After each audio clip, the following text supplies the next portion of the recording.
Both of us, I suspect, turn to literature and probably quite often to poetry. One of my favourite Lenten poems is by John Donne, not a Dean of Westminster. He was actually a Dean of St Paul's. Extraordinary man, one of the great preachers of the age. A man who'd had an extraordinarily intense emotional life and really understood what temptation was. This poem, which is in 3 stanzas, does 3 things. The first stanza is all about the fact that sin is habitual. Remember, we're trying to pick up different kinds of habits. The second stanza is all about the fact that sin is public.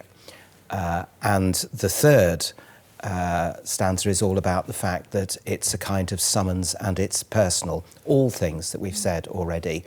If you listen very carefully, right at the end of the poem, you might hear John Donne doing some rather clever wordplay on his own name.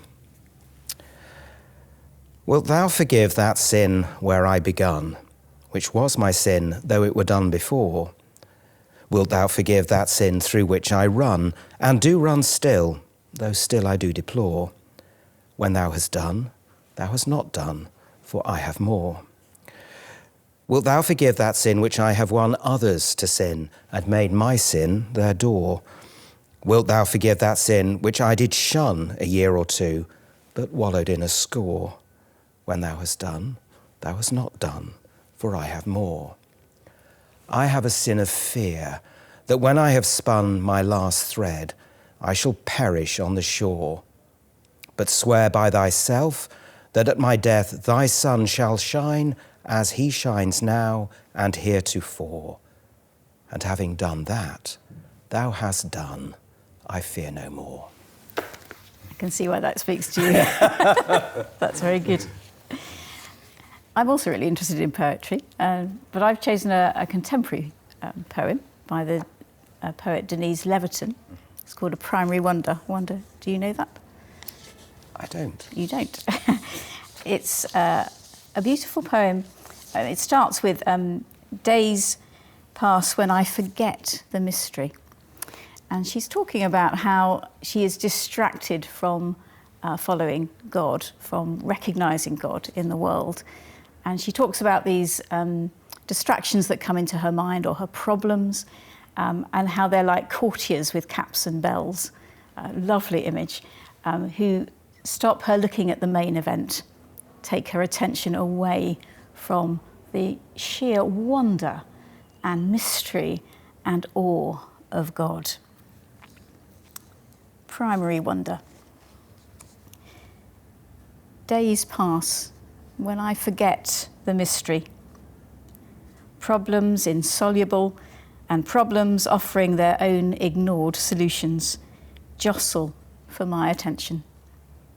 They crowd its antechamber, along with a host of diversions, my courtiers wearing their coloured clothes, caps and bells. And then, once more, the quiet mystery is present to me. The throng's clamour recedes.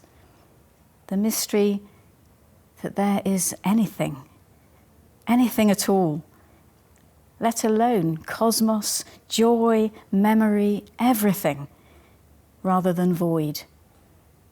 And that, O Lord, Creator, hallowed one, you still, hour by hour, sustain it. I like that business of resisting diversions. A man who had a huge influence on me was called Herbert McCabe, Dominican friar. And he was talking about prayer once and saying, it's a bit like standing on a bridge and watching boats go past you. It's fine, just don't get into the boats. Yes. One more, a slightly curious choice, perhaps. It's by D.H. Lawrence. It's a poem called The Lizard. It's not really about Lent at all. But we've been talking a lot about Lent as a period to examine our vocation, to think about what it might be to be alive in Christ, to think about being fully alive. And this short poem, for me, wonderfully nails the business of being fully alive. The lizard. Lizard ran out on a rock and looked up, listening, no doubt to the sound of the spheres. And what a dandy fellow! The right toss of a chin for you and swirl of a tail. If men were as much men as lizards are lizards, they'd be worth looking at.